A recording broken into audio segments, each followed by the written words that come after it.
Hello friends.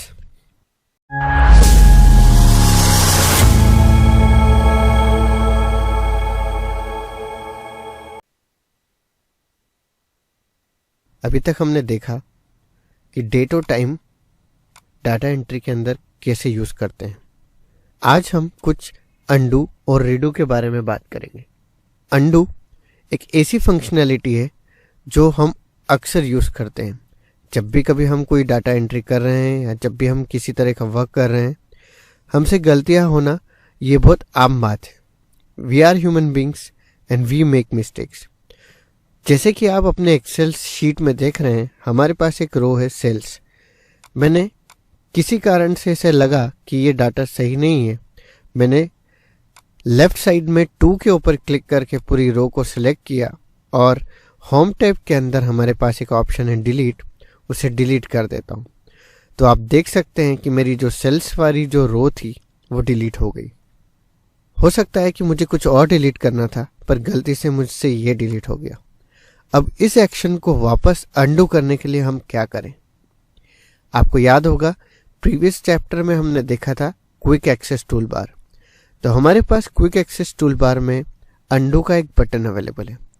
जैसे ही मैं इसके ऊपर होवर करता हूं, ये मुझे बताता है अंडू डिलीट और साइड में लिखा है उसका शॉर्टकट यानी कि कंट्रोल और जेड कीबोर्ड पे कंट्रोल और जी बहुत पास है, इसलिए अंडू का कॉम्बिनेशन है कंट्रोल जी। आप इसे सबसे ज़्यादा यूज़ करने वाले हैं, मैं जानता हूँ, क्योंकि मैं भी इसे सबसे ज़्यादा यूज़ करता हूँ।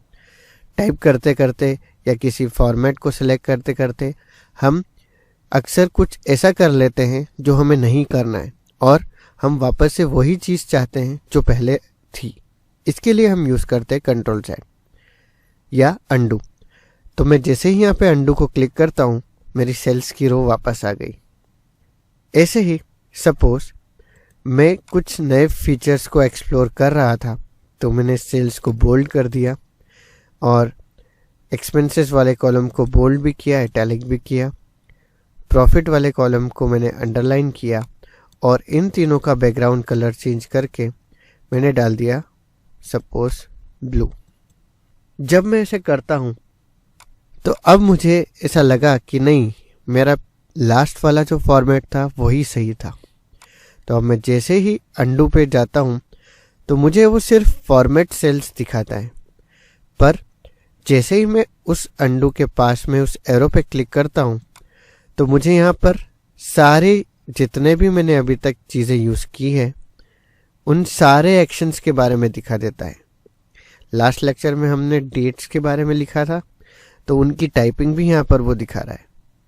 सो अगर मुझे जो कुछ भी चीज़ अंडू करना है तो मैं जैसे ही उनको सिलेक्ट करूँगा, आप देख सकते हैं हमारे तीनों सेल्स वापस उसी फॉर्मेट में आ गए जैसे थे।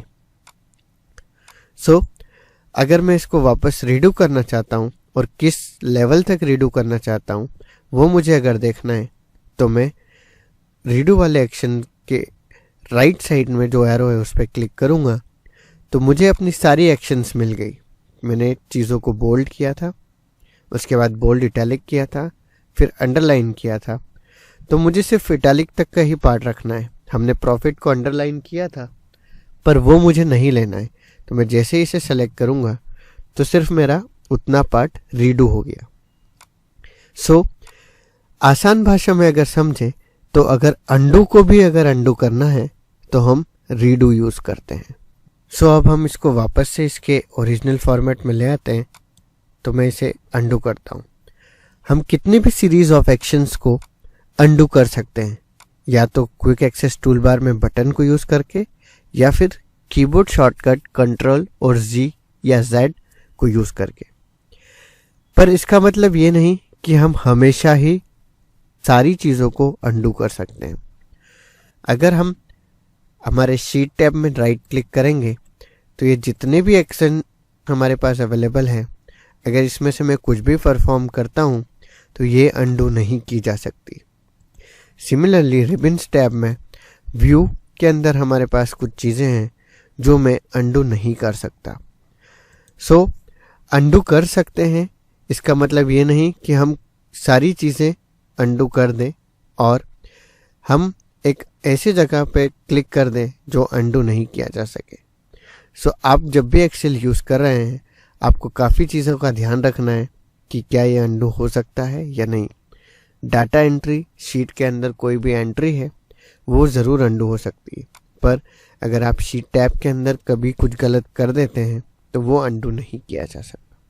सो अंडू और रीडू हमारे लिए बहुत ही एक हैंडी टूल है और बहुत ही काम की फंक्शनैलिटी भी।